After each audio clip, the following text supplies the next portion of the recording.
Welcome back. Well, for centuries, dancers of European descent have dominated the traditional world of ballet. But African-American dancer Kayla Rowser of Nashville Ballet represents the changing face of today's modern ballerina. Breaking racial barriers by dancing lead roles in The Nutcracker, Sleeping Beauty, Firebird, and Swan Lake. She's also been featured as one of Dance Magazine's top 25 to watch, an honor given only to the most influential in the ballet world. She's outspoken about the importance of embracing all types of diversity in ballet and hopes to inspire the next generation of aspiring dancers to achieve their dreams regardless of race, color, or body type.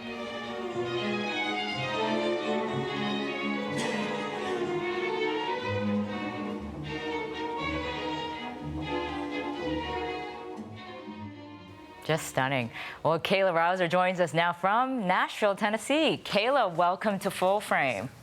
Thank you. Thank you so much for having me. Well, we were just watching a clip of you in Swan Lake. Absolutely gorgeous. That must have been quite an honor and a lot of fun to play those parts. It was absolutely amazing. It's definitely, those are some of my favorite memories on stage in my career so far. Yeah. Well, your career has been amazing so far. So let's go back to when you first decided that you wanted to become a dancer. What was it about dancing, and particularly ballet, that made you want to, pay attention and say, you know what, I want to do this? Absolutely. I was always dancing around the house as a kid, and my mom put me in ballet classes when I was 4, as most parents do. But I really, as I got a little bit older, really connected with the aim for perfection in it, even though there's no such thing as getting that perfect anything, but to always strive for that. I connected to that even as a small kid. Wow. Always trying to be absolutely just the best that you can, and I think that's really what pushes all dancers, especially ballet dancers. Well, Kayla, I'm curious, and I'm sure you get this question a lot. Being an African-American female in the ballet, that's something that is not seen often enough. We're starting to see more of it, and you definitely are somebody who's symbolizing that change. But was it hard for you in the beginning? Were there any times where you got frustrated because of that? There were times, and it's something that it's not as common to see an African-American ballet dancer, but we do exist, and there are a lot of us that are dancing in the professional environment.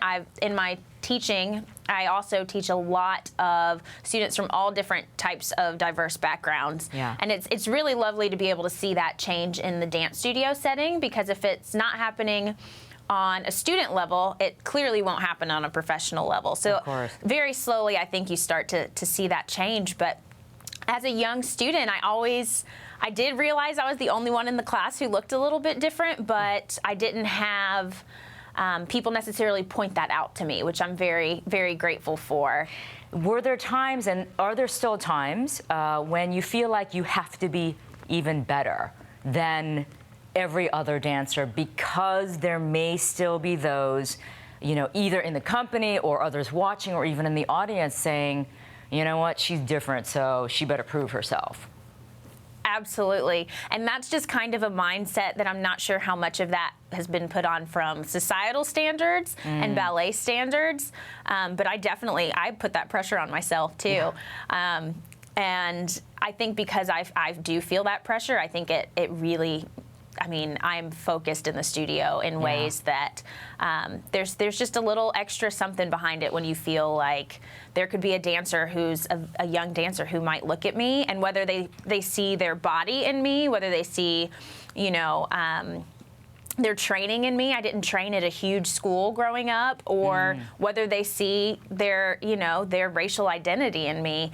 That's a lot of pressure to take on, and I really want to be a really great role model for any reason that someone could look up to me. I hope that by embracing all different types of diversity, I'm 5'2", so that's pretty short for a ballerina as well. and I'm an African-American dancer. Yeah. So there are multiple other things and obstacles that we all have to overcome. And so I think there's a lot of pressure with it, but I think it's what drives me. Yeah, I really and Kayla, do. I know that you're a big proponent about the idea of full diversity, not just when it comes to ethnicity Yes. or race. You Absolutely. want people to embrace all sorts of diversity, including body type and shape and size and all the things that you mentioned.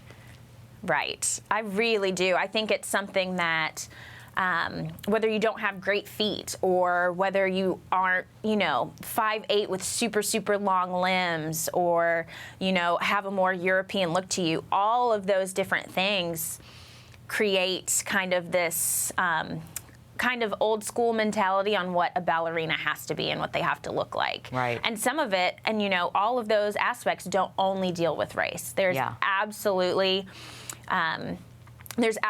a place for, there are companies that wouldn't hire me, and it could just be solely on, well, we don't think she fits because of how she looks. Yeah. Or we Right. don't think she fits because she's short. So I think it's really important that I think this conversation about diversity also encapsulates all different genres of what that word can mean. But Yeah, I would absolutely. love to see more ethnic diversity in the ballet world. Yeah, For sure. Yeah, me too. Me too. You're preaching to the choir for sure. Well, let's talk about the actual dance. And you have played some amazing roles, including the roles in Swan Lake. Where you Yes. play dual roles, right? They're opposing roles. Yes. Tell me what that experience is like. For those of us who've never, obviously danced Swan Lake, that must be almost like a spiritual experience to do that. It is. It's incredible. It really is.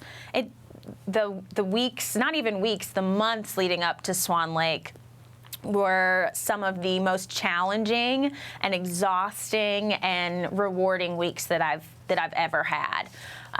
The ballet is so demanding physically and technically, but it also demands so much of you to tell the story. It's Right. such a beautiful story, and I think if you just go through and just do the steps, it could be anybody doing it. But what really, really grabs the audience is how you tell that story and bring them into it, and trying to figure out how to do that while you're physically exhausted and so tired and you just want to sit and just, have a huge glass of water.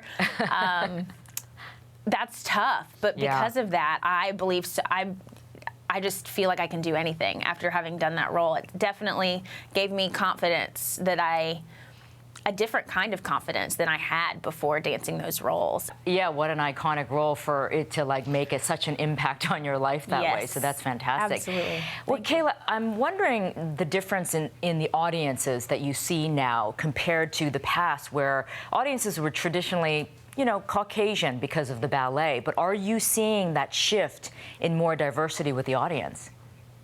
Yes, I absolutely am seeing that change. Over the past few years, I've had conversations with people in our development and our marketing team and just asking, who's coming to our shows? Who is it that's coming to see this? And it's, anytime I get to do photo ops after shows now, it's not always people who are Caucasian. Sometimes it's very, very broad and diverse groups that are coming, which is very exciting to see.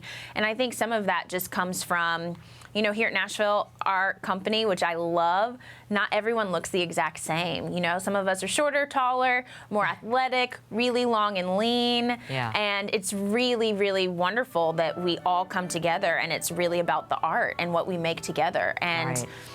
Some of us are different ethnicities, and I think all of that combined, people feel that they can relate to ballet more and relate to what they're seeing on stage, whether they see, oh, wow, she's kind of short, or, oh, wow, Yeah. I feel like I look more like this person, and whereas people weren't seeing that for a very long time. So I think that that's bringing in, it makes it feel more accessible, and it makes it feel like it's more welcoming and open to everyone, even if you don't want to dance, to at least experience the art and be part of it. Yeah, yeah, that's great. That's great. I'm so glad to hear that.